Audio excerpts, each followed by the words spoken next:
Come on, guys. Everybody's so worried about getting scammed by the taxi cab and the fruit stand and being overcharged for a trike ride or a taxi ride. And all you guys are getting scammed for thousands of dollars. Feel the hook being set. It's like fishing. They have that little lure and you get a little nibble. That's good. Oh, it's safe. I'll give them 100 pesos or $10. Yeah, it's safe. Oh, that's safe. Oh, I'll spend 200 on the phone. Yeah, this is good. Then all of a sudden, next thing you know, you're buying land and building a house, and they set the hook. Hey, everybody. Today I want to talk to you about an email I received yesterday. And this guy's in the U.S. He's 58 years old, I'm going to guess, because he says he's 4 years away from retirement. And he's been talking to a school teacher here in the Philippines. And he wanted my opinion on a few things. And let me give you a little background here about him and his story. But what I really want to talk to you about today is Scam 101. Everybody's forgetting this stuff. People are constantly talking to me and they're getting scammed. They're surprised when they get here how easy it is to get scammed, how they were scammed, and they didn't even see it coming. Most of them are saying to me, Mike, my girl wouldn't do that. She's different. So this guy's name is Bert. He's telling me he's been on a long distance relationship with the school teacher, and it's been going on for 6 weeks. First of all, that's not a relationship. That's a pen pal, as we all say. And he told me she only video chats him when she's laying in bed and when she's at school, when she's teaching her class. She doesn't have time to chat with him in the evening or after she gets out of her bed in the morning. She says she's always in a hurry to get ready for work, to go to school, family stuff. And then in the evening, she's just too busy. Now, she does have 2 children, so she can be busy with her kids. She lives with her family, though. And normally when you have children, you live with your family. The family helps you take care of that, especially if you're the one working and you're working and supporting the family. And he told me, Mike, she don't ask for no money. I gave her $100 just the other day so she could buy gifts for all her students. Well, first of all, I'm going to tell you something about the students and giving money for Christmas gifts. PJ's been in public school and private school. Every Christmas, they do a gift exchange, and this is very common. Everybody draws one person's name out of a hat, out of a jar, and that's the person they buy a gift for. And the gifts are usually capped at about 100 pesos to 300 pesos, and the kids usually write down something they want to receive, what they would like to have as a gift, and it's usually nothing expensive. It's something you can buy fairly cheap in any of the local stores. Teachers don't want $100 from you to give gifts to all their students in their class. If they have extra money, if they're from a wealthier family, they're doing well in life, they might buy school supplies. They might buy books. They might buy something of that nature. But Christmas gifts or candy, stuff like this, they're not going to waste their money on. And as for her not being available for video chat, other than when she's sleeping or at work, definitely there's somebody else in the house that she doesn't want them to know that she's talking to you or doesn't want you to be talking to her. Scam 101, guys. The girls start off small. You know, when you first meet a girl and you start talking to her, she's going to ask, 1, I need load. I don't have load. They're not going to ask for a phone. They're not going to ask for a car or a motorbike. They're going to ask for something small. They're going to see if you will even consider sending a small gift. And that's usually with load that you can do online, and it only costs you a couple of dollars, maybe up to $5 to send them load. And guys, remember what load is. Load is for their phone so they can talk to you and video chat. 100 pesos a week is more than enough. If the girl wants more than that, a couple things are happening. She's either selling the load to other people, or she's watching a lot of Netflix and movies and other things that she isn't supposed to be doing because she's supposed to be using that load to chat with you. The other thing they do is they tell you they're hungry. You know, they say, I'm okay, but my baby needs food, or the kids don't have milk, or we don't have rice. They're tugging at your heartstrings. And if you want to give money to somebody, go right ahead. But in the beginning, in a relationship, don't be doing that. Don't be doing that. Scam 101. They go for the little things. They make you feel guilty. Scam number 2, as they're grooming you to give more and more money to them, to help them more and more often, they're going to say, honey, I want to chat with you, but my phone's broken. The camera doesn't work. I can talk to you, I can text you, but I can't video chat because the camera's broken. And you feel bad because you want to talk to that girl. She's got you already. You know, you're back home, you're in your late 50s, 60s, you're lonely, you haven't been talking to a pretty girl in ages, and you want to talk to her. So you say, all right, I'll buy you a phone. How much is a phone? And they go to the store and they show you boxes of phones that are 18,000 pesos, 24,000 pesos. They show you the iPhone 15 Pro Max. You know, that's 85,000 pesos.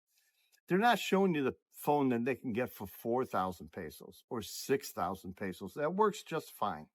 And they're grooming you to give them more and more. Now they got the new phone. Maybe they didn't buy the new phone. Maybe they already had one and and they just hid it from you and they're keeping the money. But they're just grooming you. The next thing is the family emergency. Oh, my mom is sick. My grandma, oh, my poor grandma, she's in the hospital. We got to help her. And they'll send you a picture of someone in the hospital with tubes coming out of their nose, going into their arm, and you can't recognize that face. Or if you do, you've never seen the grandma before. And the people in the room are all going to have their backs to you. And you're not going to be able to recognize her sitting on the bed holding her grandma's hand because she's holding the camera. So these are a lot of time are fake. And again, a lot of you guys are going to call me and you're going to say, Mike, not my girl. My girl's never asked me for nothing. I send it because I want to. Well, they set you up to send it. They make you feel guilty. They make you feel bad. And you send it to them. And they got you. They got you. You're living in a fantasy world that this girl is the girl for you. And she could have 2, 3 other boyfriends. She could have a Filipino boyfriend. She could have a foreign boyfriend. And he accepts the fact that she's hustling other guys. You know, it isn't just a Filipino thing. There's a lot of foreigners here who are pushing their girls to take money from other foreigners via YouTube, TikTok, online dating. There's so many of them going on here. I see it almost every day where these girls are talking to other foreigners, and at the end of the day, I see them meet up with their boyfriend. And so they know what's going on. So be careful of that. They're always tugging at you. There's always an emergency that pops up.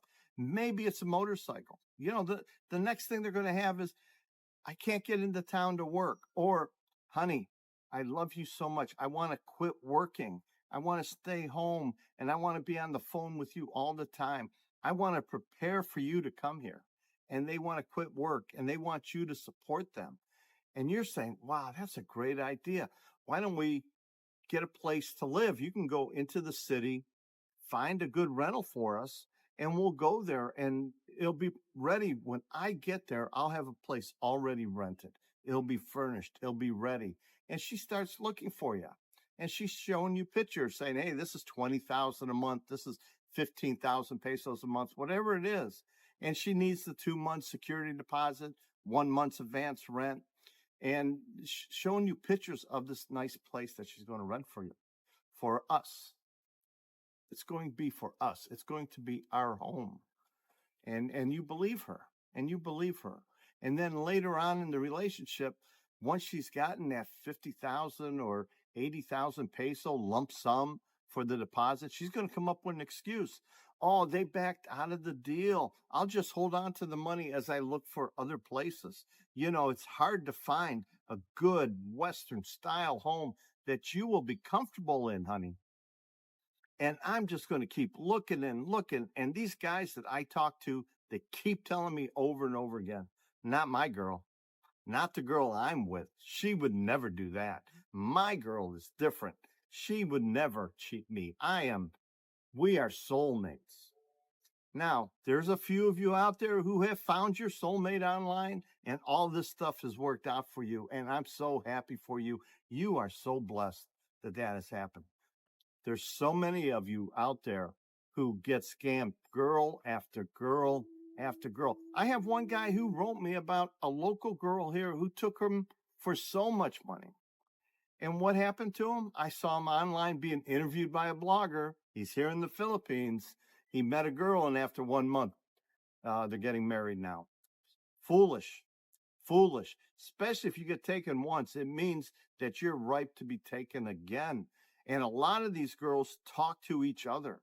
They talk to each other, and they're telling each other, they're telling their friend, hey, I broke up with Bart, or I broke up with Sam, but he's a good guy. He'll send you money. Go contact him. Tell him you like him. And they just pass around the mark. It's like back in the Depression days. Back in the Depression, people would walk around. Nobody had a job. Everybody was hungry. But if there was a house that would pay somebody for some work or would give them food, they put a white X on the gate. So that would tell the next person, this is a mark. That's what it means. This is a mark. They're easy. You'll be able to get something here. And it's helping each other. Scammers help scammers. They teach each other how to do this stuff. Cousins tell cousins, schoolmates tell schoolmates, coworkers tell coworkers. Where do you think they're learning how to do these scams? When one works, they tell somebody, and it's like a wildfire, and they all learn it. They all learn to ask for a load. How many of you guys out there, the girls, asked you for load because she can't afford to talk to you, and it's so small that you send it? And if you guys all start telling me I never send a girl nothing, a lot of you are full of BS, because I send a lot of money to girls. A lot of guys have sent money to girls. I think half the phones that the girls have here in the Philippines are bought by us old foreigners back home. Now, the next scam that I've been watching that's happening here is the house build, the buying of the property, buying of the land. And I'll tell you this story. I've told this story many times. This guy came to the Philippines. He met this girl. He met her online. Everything was good. She never asked for nothing. This is the ultimate playing the long game. And she didn't ask for nothing. And they're hanging out. They're, having a great time. And she goes, hun, you're going to retire when? And he tells her in 1 year. And she goes, why don't we start the plan of buying land and build a house?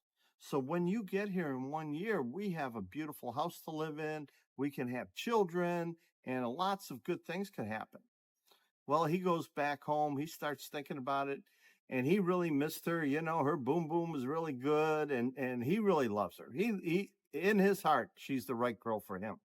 So he says, all right, let's go for it. So she finds some land that's for sale, and it's a good price. So he says, all right, let's go for it. He sends the money to start the paperwork, the process, and she tells him, I have a builder, and he's going to build this house. And she says to him, it's going to be so much money to build the house, but we don't have to pay for it all at once, honey. We can pay a little at a time. And you're going, wow, she's taking care of me. She's thinking about what's good for me. And she starts sending him pictures. The wall goes up. She's taking pictures every day and sending him pictures of the progress of the house. And she's also sending him invoices. She goes, honey, we have to pay for the hollow blocks. And they're 12 pesos each. And we had to buy X amount of hollow blocks. She has an invoice she sends to him, and he sends her the money. She says she paid for it.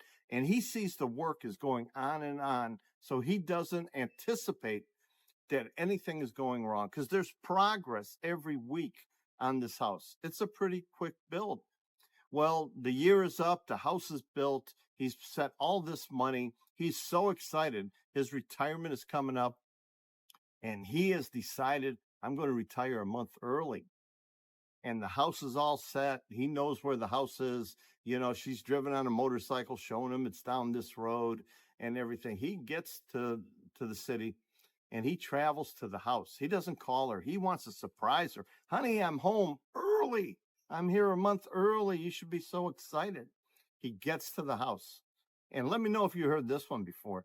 He gets to the house. He walks in the yard. The dogs start barking. And a guy comes out of the house and says, "Hey, what do you want? Can I help you?" And this foreigner, he's all happy, he's got his 2 bags and the trike's out the gate. And he goes, "Yes, this is my house. My girlfriend built this house with me with my money, and I want to move in. And I'm here early. Where is she? Where is she?" And the guy goes, "What are you talking about? This is my house. I built this house, not you. This is my house." And the guy says, no, this is my house. Look at all the pictures." And he pulls out his phone and he's showing the pictures and everything. And he's showing pictures of the workers and some of the invoices. And the guy says, "Oh, that girl that was here all the time the house was being built, taking pictures, bringing lunch to the workers. We thought she was doing a story on how to build a house." No, she was scamming this guy. She was taking pictures and getting friendly with the help, spreading a little bit of the green to keep everybody happy, to get copies of invoices, to get the cost of construction, to walk on the property and take pictures. And he thought he was getting a whole house. Now that girl, is she to be found? No. Money's gone. It's all gone. And what is his repercussions? One, he can be totally embarrassed, and go file charges. Who is this person? How did you meet them? Why did you do this? Why didn't you get an attorney? Why didn't you come here and sign the contracts? He just let it go, like most men do when they get scammed. For as little as $5 or $100,000, you get scammed. A lot of men just decide, "Hey, I'm just going to let it go. I don't want my family to know. I don't want to be on Mike's Philippine retirement telling the story of how I lost all my money and I lost my house and, I lost my girlfriend and how I got scammed and how foolish I was." But guys, scam 101, they start small and then they get you hooked, and a little bit more and a little bit more. Go into this thing with your eyes wide open. Don't trust no one. Trust and verify. If you really do love the girl and you come here and you meet her and you want to buy property, be there when the deal's done. Be there when you see the attorney. Make sure everything is on the up and up. When there's a contract involved with a builder, if you use a builder, make sure you're there during the contract. Do you know how the payment's going? Make sure you have title in hand for that property. Make sure you have title in hand to that girl. Make sure she's committed to you. Make sure she's showing you off to her friends, her family, her church. They'll take you places when they really love you and they want to be with you to show you off and let everybody know that they're with you. If they're hiding you, you'll never meet these people. You'll never meet the priest. You'll never meet their pastor. You'll never meet the grandparents or the parents. Look at these things with your eyes wide open. All the scams start little. I've been talking to you guys for 2 years now, and other people have been talking to you about this for many years. What's the old saying? You can lead a horse to water, but you can't make him drink. Come on, guys. Everybody's so worried about getting scammed by the taxi cab and the fruit stand and being overcharged for a trike ride or a taxi ride. And all you guys are getting scammed for thousands of dollars. Thousands. Quit worrying about the little shit. It's the big money you should be worried about. And it's your emotions, because you're sitting on the couch lonely. You're alone. You're by yourself. You're vulnerable. Elderly people, older people, and romance scams is the biggest thing in the world. Women get scammed by men. Men get scammed by women from Philippines, from Nigeria, from West Virginia, California, Illinois, Great Britain, Germany. It happens everywhere. The old Russian mail order brides. This has been going on for a lifetime. Please, guys, you've worked too hard to lose your money. Make sure it's the girl you want. It's all right to spend a little money. There's nothing wrong with spending money. But be careful on the big things, man. And feel the hook being set. It's like fishing. they have that little lure and you get a little nibble. That's good. Oh, it's safe. I'll give them 100 pesos or $10. Yeah, that's safe. Oh, that's safe. Oh, I'll spend 200 on the phone. Yeah, this is good. Then all of a sudden, next thing you know, you're buying land and building a house, and they set the hook, and it's set, and they got you for everything. Until next time, guys, be careful. It's a tough world out there.